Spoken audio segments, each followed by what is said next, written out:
con la cátedra del día de hoy.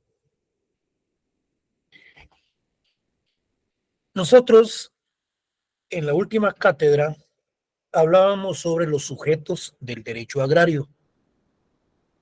Hablamos de el campesino en general, hablamos del campesino pobre, hablamos del campesino medio, hablamos de los terratenientes, hablamos de los latifundistas. Todos ellos conforman parte como sujetos del derecho agrario. Los sujetos del derecho agrario son las personas individuales o jurídicas que se dedican a la actividad eminentemente de carácter agrario. Aquí no vamos a decir que solamente las personas que están en el campo son los sujetos del derecho agrario. No, son todas las personas, tanto individuales como colectivas, empresariales, asociaciones, que se dedican a la actividad agraria. Vamos a continuar con el tema y nos quedamos con los terratenientes semifeudales. Si ustedes recuerdan, cuando hablábamos sobre la evolución histórica, hablamos sobre las evoluciones de la sociedad en sus diferentes etapas. Y dentro de ellas nos juntamos con la época feudal, en donde hablábamos de los señores feudales y de los siervos de la gleba. Los siervos feudales, desde luego, eran los terratenientes, y los siervos de la gleba, pues, los campesinos, las personas que trabajaban la agricultura. Hoy nos preguntamos quiénes son los terratenientes semifeudales. Estos son los que se han ido quedando a través de la historia y que continúan con ciertas prácticas de los sistemas feudales. Por ejemplo, en Mazatenango, en La Máquina, en Retauleo, Suchitepeques, toda la parte sur-occidente del territorio se dan todavía estos sistemas. Y estos terratenientes son aquellas personas que tienen sus tierras, pero no se dedican a ellas directamente, sino que las dan en arrendamiento a personas, desde luego, arrendatarias. Arrendante es el dueño, el que da a personas arrendatarias, ya sea para un año, 2 hasta 5 años. Y muchos hasta reciben el pago de una vez para todo ese lapso. Entonces nos preguntamos quiénes son los terratenientes semifeudales. Tienen tierra, pero que no la cultivan. La entregan en arrendamiento a campesinos pobres, cobrándoles elevados precios por el alquiler, pagando con su trabajo o en especie del mismo, tal como el caso del mozo colono. Me explico. Quiere decir que estos arrendantes dan las tierras a pequeños agricultores para que ellos las puedan trabajar y el terrateniente les paga en especie, les paga o bien les puede pagar en tierras. para que ellos las puedan trabajar. Es como el mozo colono, que lo vamos a ver adelante. Este mozo colono es el que se dedica a trabajar en una finca y que recibe un salario, o ya sea en especie o en ambas formas.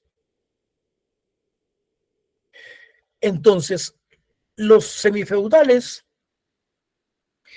este reside en la capital, en el extranjero, por largos periodos. Y es poco que en forma personal se dedique a trabajar sus tierras, como se menciona anteriormente. Su producción la destina al mercado exterior. No invierte en la agricultura. Todas sus utilidades son depositadas en instituciones bancarias extranjeras. Estos por lo regular emplean mano de obra asalariada, pero en las más viles condiciones de explotación. Ellos no las trabajan, ellos no trabajan la tierra, la dan en arrendamiento.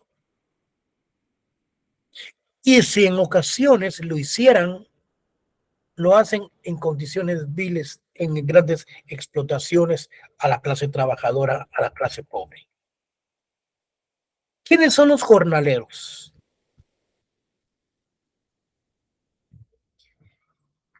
No nos perdamos, hablemos de jornadas. Los jornaleros son los que trabajan por jornadas, ya sea en la mañana, ya sea en la tarde, o bien puede trabajar todo el día. Estos jornaleros son aquellas personas que se les contrata para el corte de banano, para el corte del café o el corte de determinados productos. Y lo hacen por medio de jornadas. Estos términos de jornalero los confunden los terratenientes como sinónimo de mozo, de peón, de trabajador o de cuadrillero. ¿Qué dice?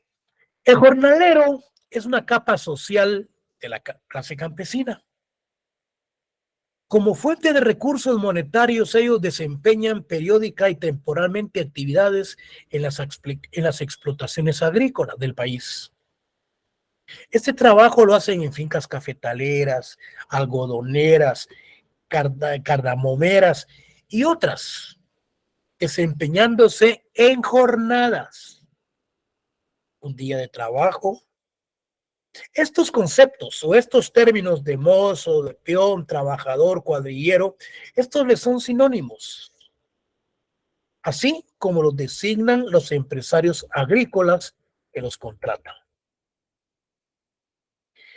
Mencionaba entonces, es el mozo colono, el que vive en las fincas, el que trabaja directamente en ellas y este recibe un salario en dinero, o ya sea en especie o en ambos, en ambos pagos o en forma combinada. ¿Quién es el obrero agrícola entonces? Estos obreros agrícolas viven en el campo o en el área rural. Venden su fuerza de trabajo por un salario en actividades agrícolas de una finca, en una hacienda, estancia o empresa rural. El obrero agrícola es el que se le contrata o llega a pedir trabajo en una empresa. Vende su trabajo por un salario. Sencillamente el obrero agrícola. Las empresas entonces capitalistas. Estas empresas capitalistas jóvenes emplean maquinaria agrícola.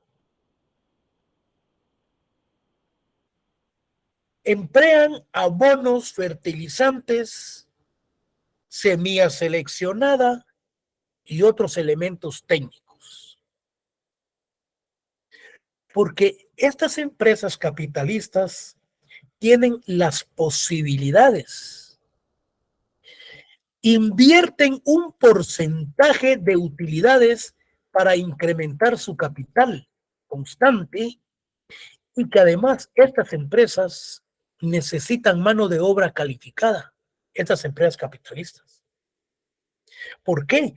Porque si necesitan mano de obra es porque ellos han ampliado sus áperos, o sea, sus instrumentos tecnificados.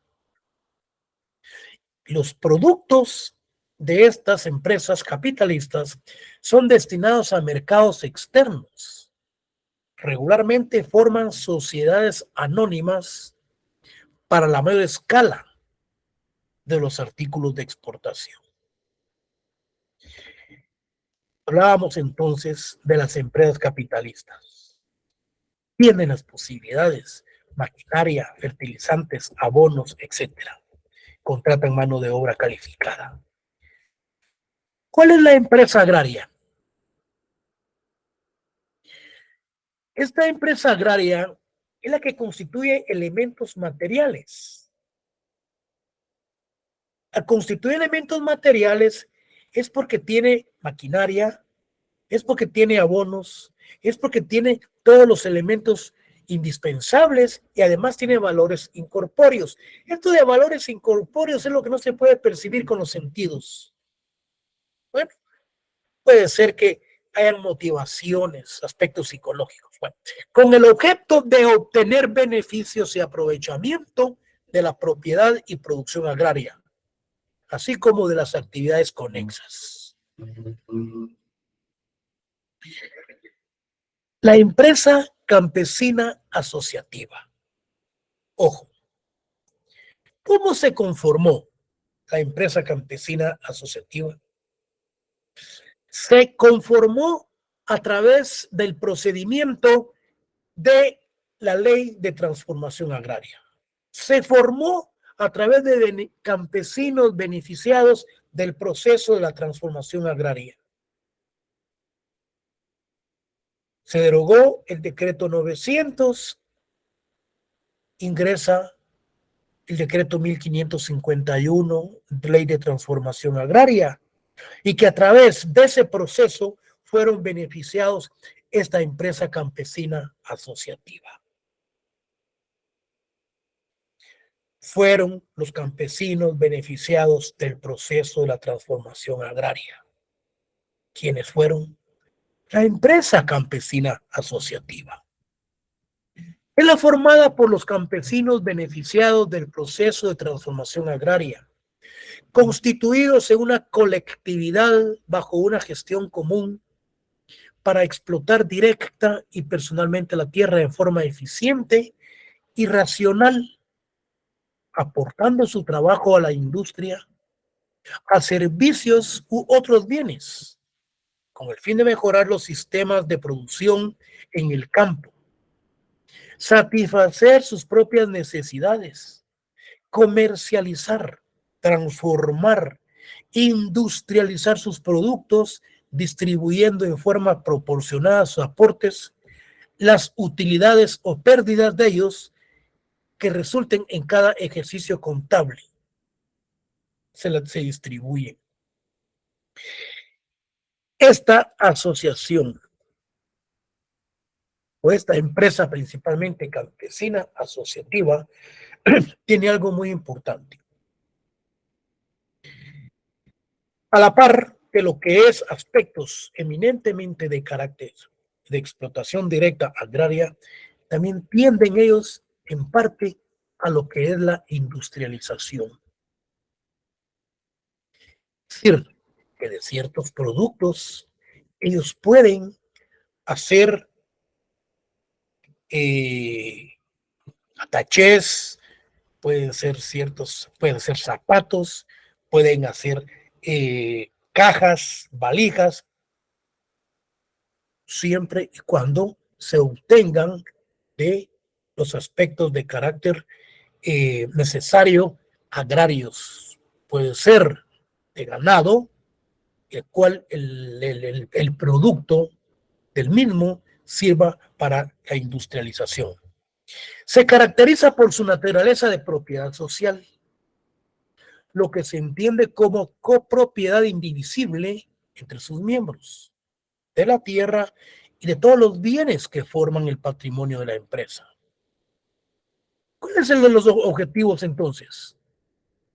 Es promover el uso eficiente de los recursos de tierra y trabajo, promover el mejoramiento económico-social de sus miembros, crear sentimiento de solidaridad y ayuda mutua entre las familias beneficiadas del proceso de la transformación agraria.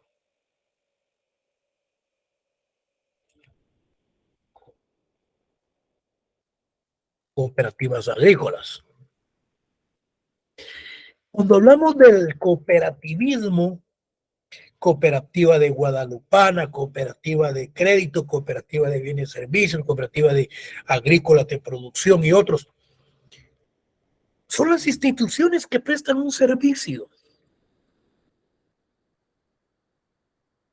Si es posible, puede ser a intereses menores que una institución bancaria. Pero ¿cuáles son las cooperativas agrícolas?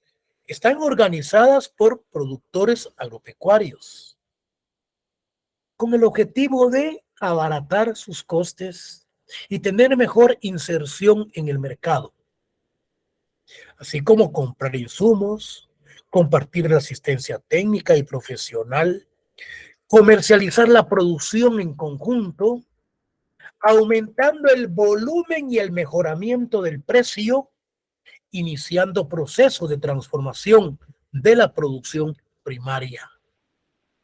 Las cooperativas agrícolas, su filosofía, ¿cuáles son sus objetivos? Dar esa asistencia técnica, comercializar la producción en conjunto, abrir los mercados. Muchos aspectos relacionados con las cooperativas vamos a ver viendo adelante. Las sociedades agrícolas, ¿cuáles son las sociedades agrícolas? Son las empresas, son las asociaciones, están formadas por agricultores y por productores agropecuarios que también utilizan el sistema de cooperativas. Estas sociedades lo hacen con el propósito de rendir un servicio que pueda beneficiarlos a ellos, sus tierras, sus cultivos, sus animales, y que puedan beneficiar también para la comunidad en que ellos viven, las sociedades agrícolas.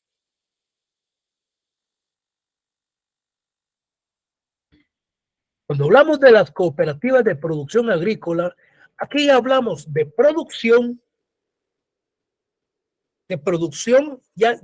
puede ser de aspectos eminentemente de la ganadería y de la producción agrícola. Los socios de estas cooperativas de producción agrícola trabajan para hacer producir la tierra, ya sea producción agrícola o bien aspectos de carácter pecuario o ambas. Cooperativas de producción, tanto ganadero como agrícola. El servicio puede incluir el mercado como conjunto de la producción. Aquí tenemos algo muy importante. Cuando hablamos de las cooperativas de colonización agraria. Estas cooperativas de colonización agraria jóvenes están conformadas por individuos y por familias.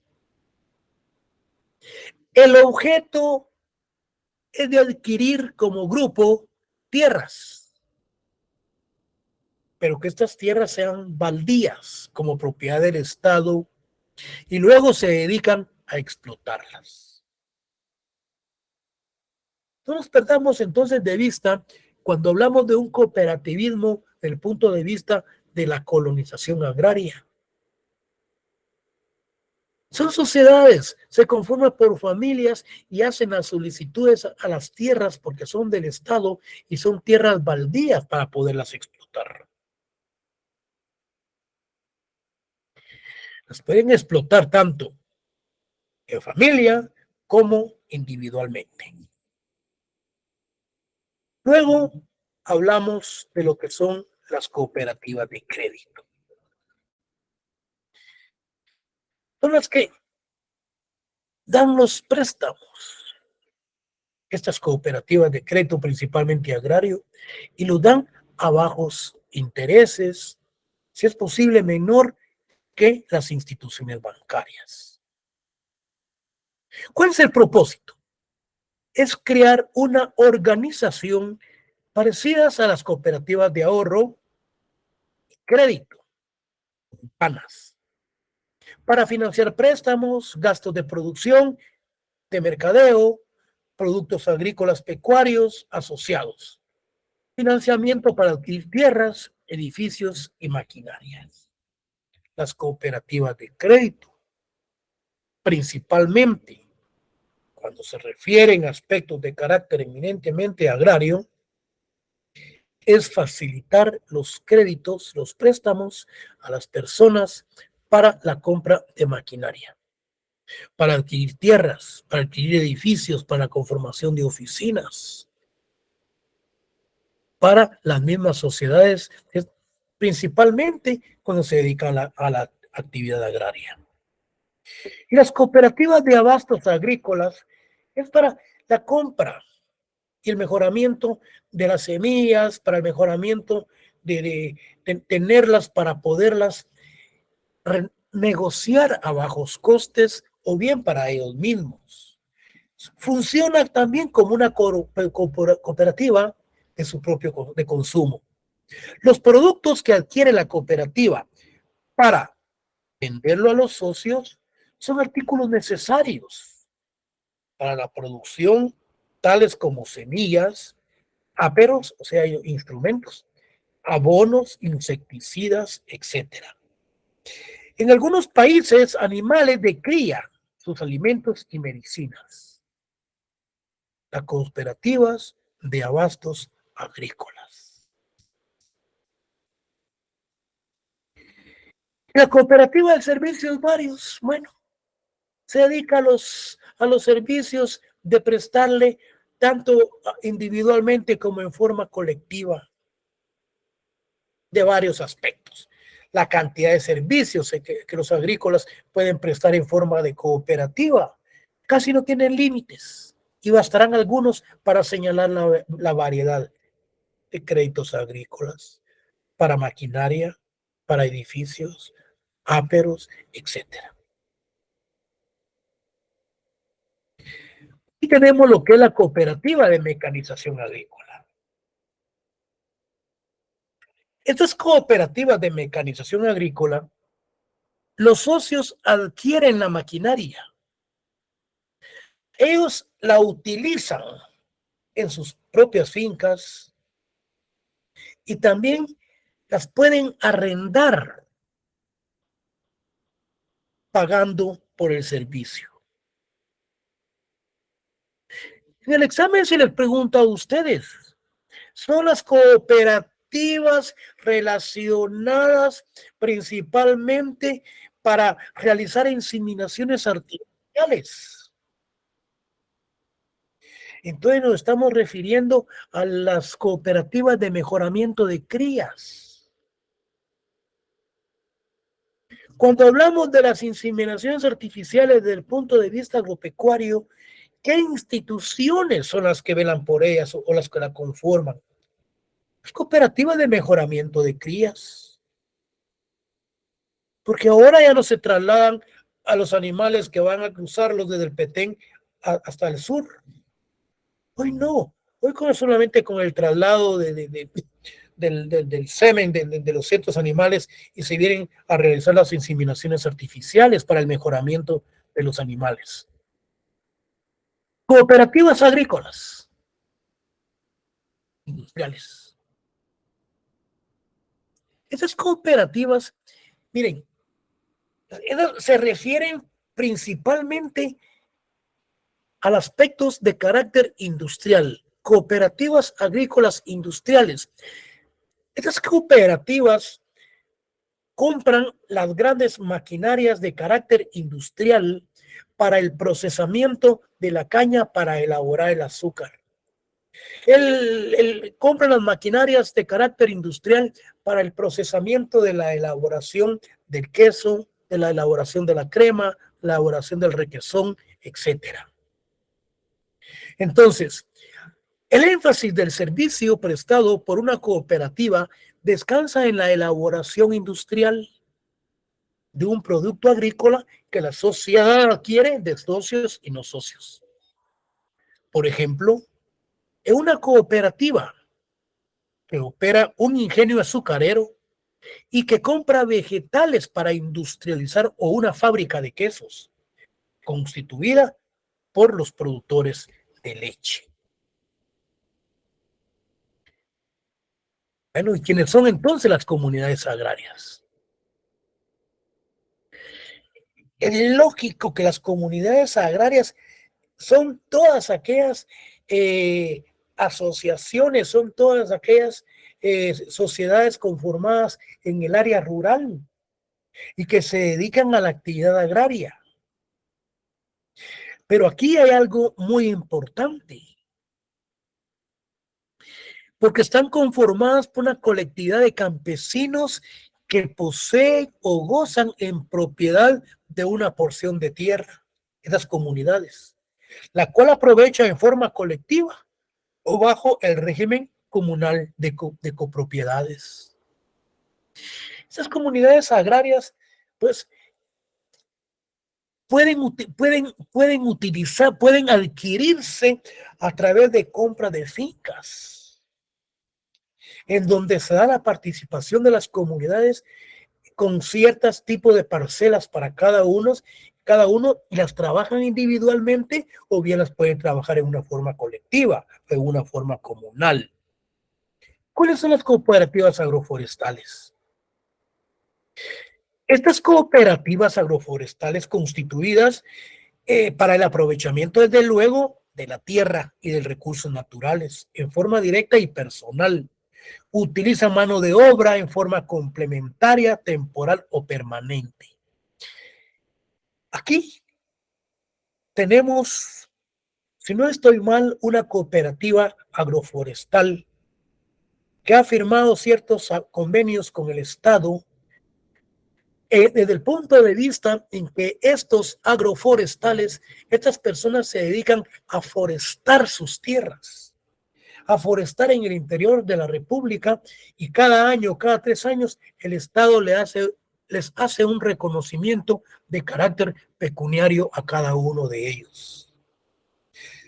Están conformados unos por cooperativas, pero la mayor parte son personas individuales que se dedican a la reforestación, a los aspectos de carácter forestal en el país.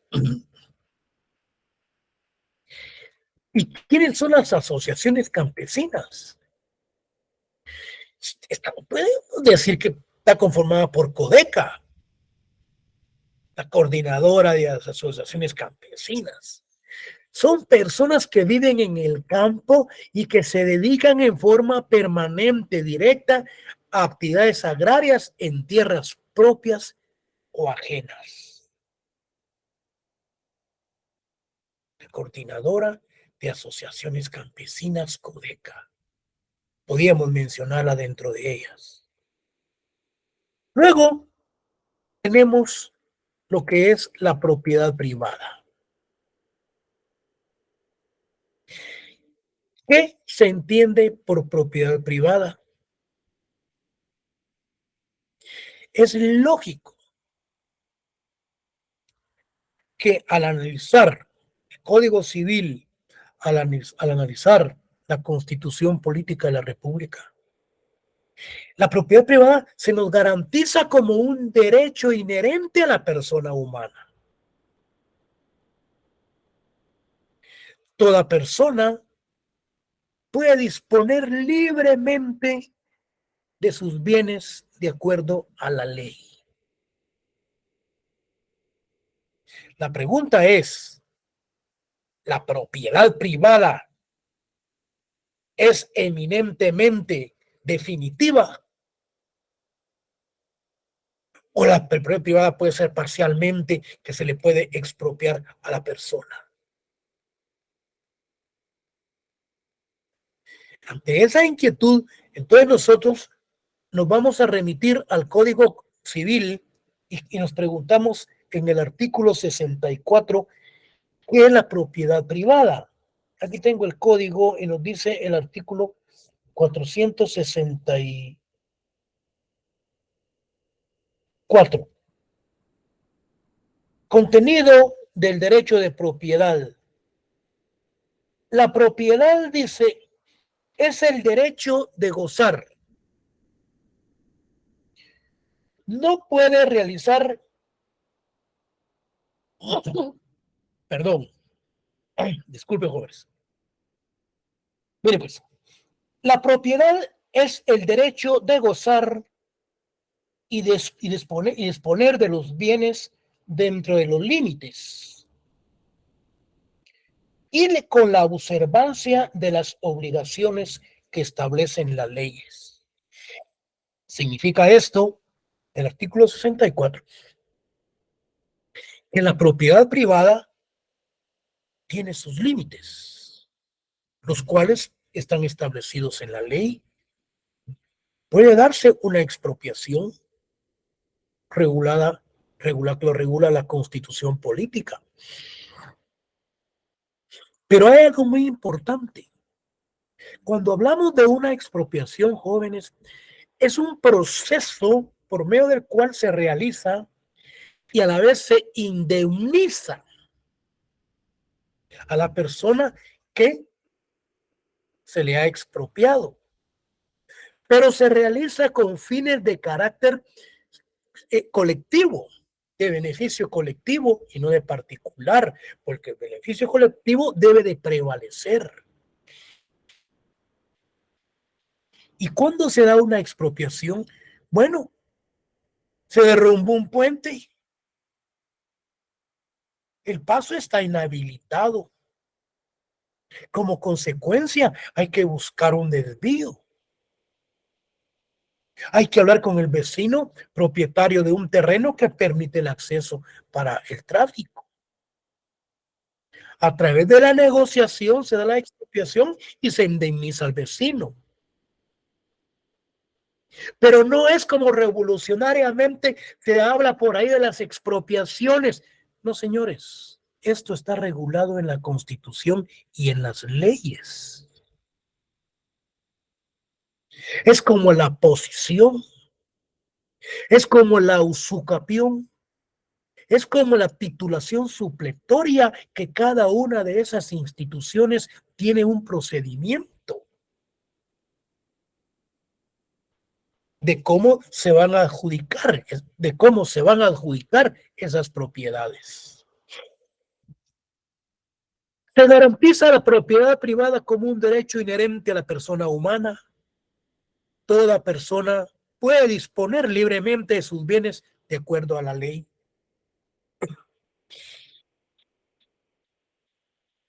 Cuando hablamos de acuerdo a la ley, siempre y cuando se dé determinada expropiación en beneficio colectivo. El concepto de la propiedad en sentido subjetivo. ¿Qué nos dice el artículo 460 del Código Civil? Veamos. El artículo 460 del Código Civil dice: son bienes, dice, de propiedad privada los de las personas individuales o jurídicas que tienen título legal. Sí, que están registradas en el registro de la propiedad y que tienen escrituras. Hay título de propiedad. Ese es el concepto de propiedad. La propiedad en sentido subjetivo establece que son bienes de propiedad privada los de las personas individuales o jurídicas que tienen título legal en sentido y que tienen título legal. Y en sentido objetivo tenemos el artículo 464. Es en sentido subjetivo. Veamos qué es el 464. Dice: contenido del derecho de propiedad. La propiedad es el derecho de gozar y disponer de los bienes dentro de los límites y con las observancias de las obligaciones que establecen las leyes.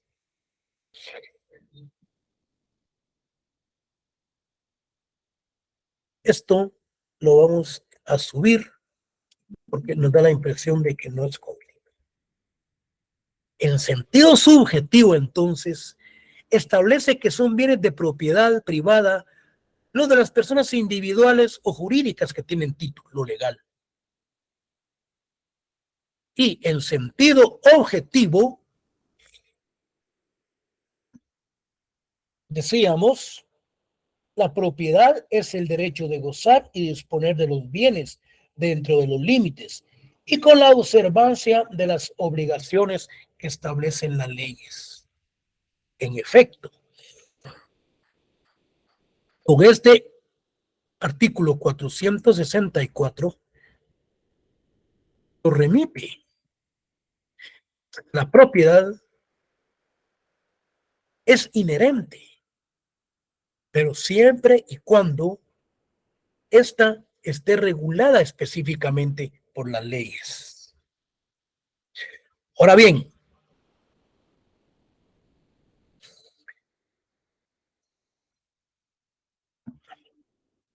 quiero que entendamos el 464 cuando hablamos de la propiedad. Miren, dice que es el derecho de gozar en sentido objetivo y de disponer de los bienes dentro de los límites y con la observancia de las obligaciones que establecen las leyes. Quiere decir que nosotros tenemos el derecho de gozarlas. Esa propiedad que es inherente nuestra, siempre y cuando esté enmarcada en aspectos de carácter eminentemente legal. ¿Cuál es la función social de la propiedad? Fíjense pues, la idea de función social es que eso ya lo hemos visto. Eso de función social es desde el punto de vista de prestar ese servicio. Tanto las políticas gubernamentales como aspectos de carácter doctrinario, como lo señala la Iglesia Católica. La función social de la propiedad dice: la idea de función social de la propiedad procede de la doctrina social de la Iglesia Católica. La función social es la que cumple el Estado mediante la promoción y desarrollo de ciertas actividades económicas, sociales y políticas. Específicamente, contribuyen directa e indirectamente al bienestar de la población. Muestra de esta actividad es que la propiedad puede ser expropiada. Aquí, la función social de la propiedad, y aquí nos habla. La propiedad puede ser expropiada por razones de utilidad colectiva, beneficio social o de interés público. Artículo 40, constitucional. Eso lo vamos a ver adelante cuando hablemos de la titulación supletoria. Entonces, existe esa regulación del beneficio que se obtiene, el beneficio social de la propiedad, que es algo eminentemente de carácter doctrinario que proviene de la Iglesia Católica. Pero puede ser expropiada. pero hay razones por la misma: beneficio social de interés público. Entonces, nosotros aquí nos preguntamos, ¿y si nosotros tenemos la posesión del bien? Es que la posesión lo que nos da a entender es que nosotros somos posesionarios, que nosotros poseemos.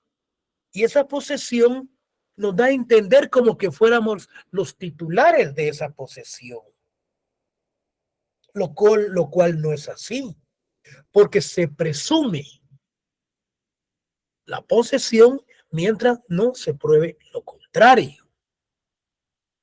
Y esa posesión, como la usucapión y la titulación supletoria, son instituciones de cómo se puede adquirir la propiedad.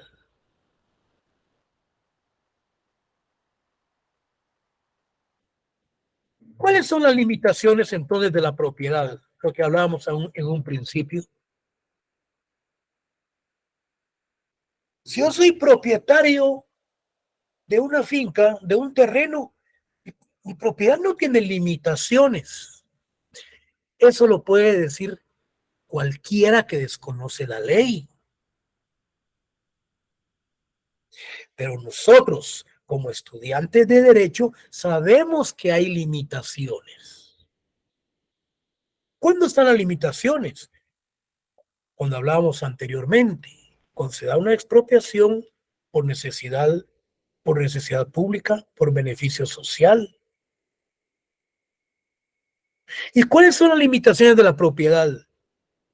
El derecho de propiedad, entonces, jóvenes, no es absoluto. Tampoco es perpetuo.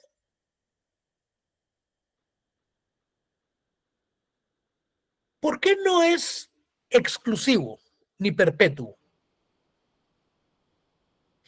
Porque hay restricciones y servidumbres que afecten el gozo o el uso de la propiedad. Me explico. La limitación. El derecho de propiedad no es absoluto, tampoco es exclusivo ni perpetuo. ¿Por qué no es exclusivo?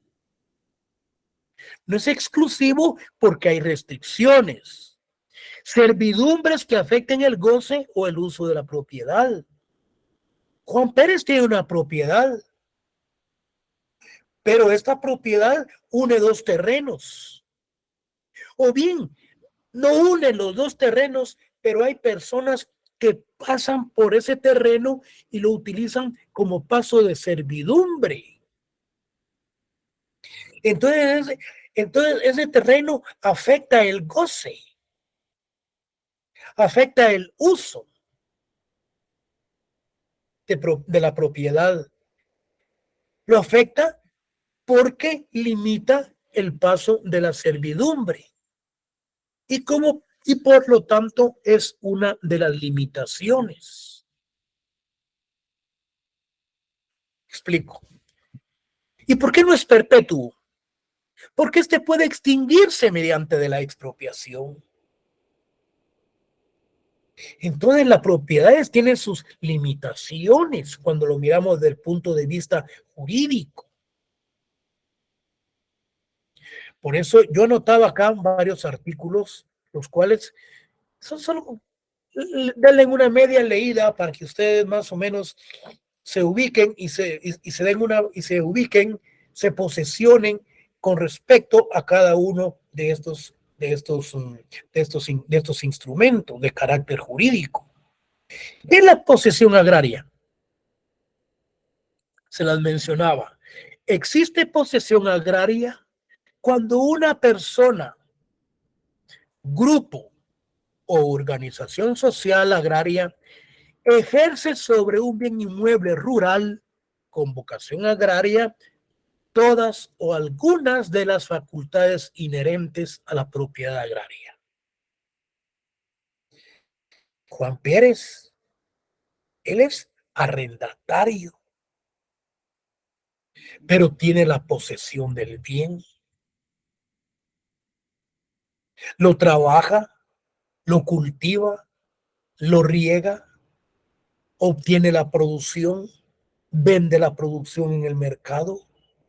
Entonces, él tiene la posesión, se presume que es el propietario, mientras tanto no se pruebe lo contrario. Lo mismo, Juan Pérez anda en un vehículo, pero él lleva, tiene la posesión del bien. Se supone, mientras no se pruebe lo contrario, que eres el propietario del vehículo. Lo mismo cuando hablamos de los aspectos de carácter agrario. La posesión agraria, entonces, entendida como el ejercicio útil del predio, es de vital importancia que cumpla una función social y pueda ser ejercida aún por intermedio de otra persona, como lo puede ser el arrendatario. Vean ustedes qué interesante esto de la posesión, de la propiedad, de la usucapión, de la titulación supletoria y de estas cuestiones de las cuestiones de las usurpaciones, de las cuestiones que estábamos mencionando anteriormente de las expropiaciones. Entonces, condición de la posesión. Para que la posesión produzca el dominio agrario, se necesita que esté fundada en una causa justa, adquirida de buena fe, de manera continua, pública y por un tiempo establecido. Pero aquí hay algo muy importante cuando hablamos de la posesión. Aquí la ley nos remite a lo que es la usucapión. Pero para que se dé la posesión, fíjense pues, y que ésta produzca efectos, se necesita que esté fundada en una causa justa, adquirida de buena fe, de manera continua, pública y por un tiempo establecido en la ley. Cualquiera puede decir, aquí no estamos refiriendo a lo que es la usucapión, pero una persona, jóvenes, que tiene 8 años de permanecer en un terreno, esta persona fallece. Ese tiempo que tuvo la posesión, no va a precluir. Ese término o ese lapso no prescribe. Siempre y cuando los hijos, la esposa, continúen con la posesión del bien y se cumplan los 10 años que regula lo que es la titulación supletoria y lo que regula principalmente lo que es la usucapión. Para que la posesión produzca el dominio agrario, se necesita que esté fundada en una causa justa, adquirida de buena fe, de manera continua, pública y por un tiempo establecido en la ley. Yo les puse aquí a ustedes los artículos del 612 al 641. Pero ¿qué nos remite, qué nos preceptúa el artículo 620 del Código Civil? Dice, condiciones, habla de la usucapión. Bueno, pero ¿qué teníamos que referirnos? Aquí está. Transmisión de la posesión, dice el artículo 618. La posesión continua, fíjense, la posesión, aquí habla, la posesión continúa, la posesión continua de derecho en la persona del sucesor, lo que yo les mencionaba. El poseedor puede agregar a la suya la posesión de su anterior o antecesores, con tal que ambas posesiones tengan los requisitos legales. Este artículo 618, que lo vamos a anotar acá,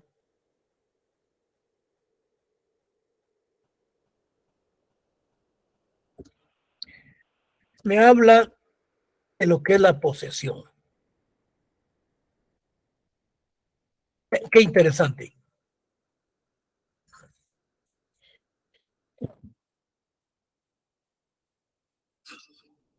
Bueno, un animalito anda por ahí. Miren, pues.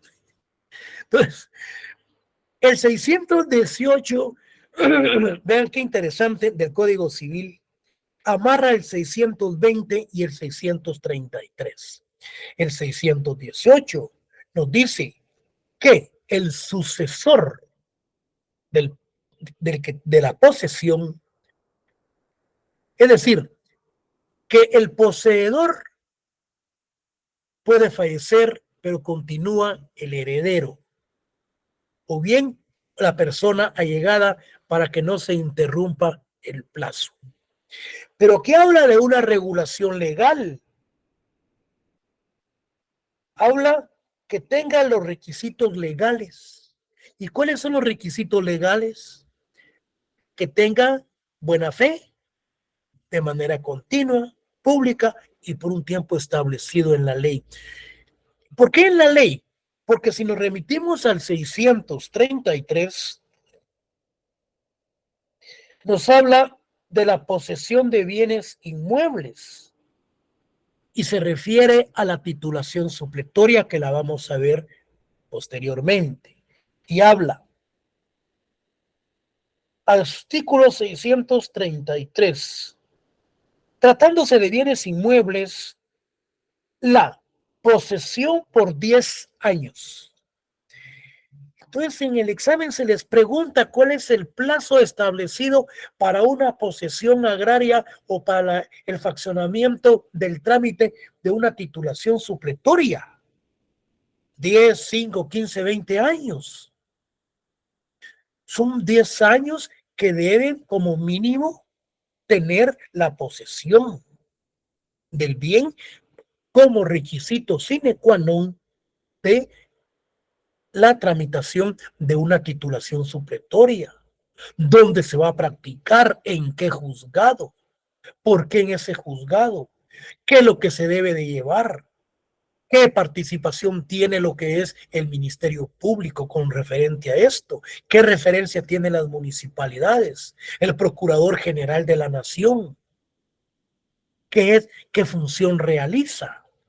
Eso lo vamos a analizar en una de las cátedras posteriores cuando hablemos de la titulación supletoria. Entonces, el 633 les estaba leyendo que hablaba de, tratándose de los bienes inmuebles, la posesión por 10 años, con las demás condiciones señaladas en el artículo 620. Es derecho al poseedor para solicitar su titulación supletoria a fin de ser inscrita en el registro de la propiedad. Como consecuencia, entonces, hemos ya estudiado y analizado lo que es el módulo número 3. Ya vimos el módulo 2, ya vimos el módulo número 3 y el viernes seguimos con el módulo número 4. Este segundo examen lo vamos a examinar sobre el módulo 2, 3 y 4. Y dejamos el módulo 5 y sexto para el examen final.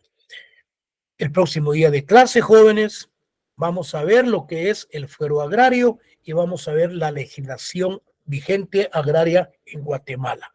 Vamos a ver todos los institutos, la constitución política, el convenio 169, ley de transformación agraria, vamos a ver la ley de expropiación, la ley forestal, los parcelamientos urbanos. No se preocupen. Solamente con una institución de estas, nosotros pasaríamos el semestre analizándolo y estudiándolo, viendo cosas buenas, cosas malas, etcétera, hasta reformándolo. Pero vamos a ver lo que más nos sirve para nuestra materia y para que ustedes puedan utilizar estos instrumentos cuando se les presente el momento oportuno de un caso específico. El fuero agrario, jóvenes, para finalizar, el fuero agrario es esa conformación. Fíjense ustedes, el fuero agrario es esa conformación o esa asociación de profesionales, no necesariamente, sino que de personas que se dedican a una actividad específicamente. Podríamos decir el fuero agrario de los docentes que imparten derecho agrario y ambiental, el fuero de los especialistas que se dedican a las operaciones de corazón abierto, a los doctores. Entonces, el fuero es una conformación de personas que se dedican a una determinada actividad. En este caso, el fuero agrario, a lo específicamente relacionado en la materia. Cabal, son las 8. Si hay alguna pregunta, si no, nos miramos el próximo día de clase, jóvenes, el próximo viernes. Gracias, licenciado. Feliz noche. A la orden. Feliz noche, Lick. Muy amable, licenciado. A la orden. Feliz noche. Feliz noche. A la orden, jóvenes. Licenciado, feliz noche. Feliz noche, Lick. Feliz noche, jóvenes. Feliz noche, Lick. Dios.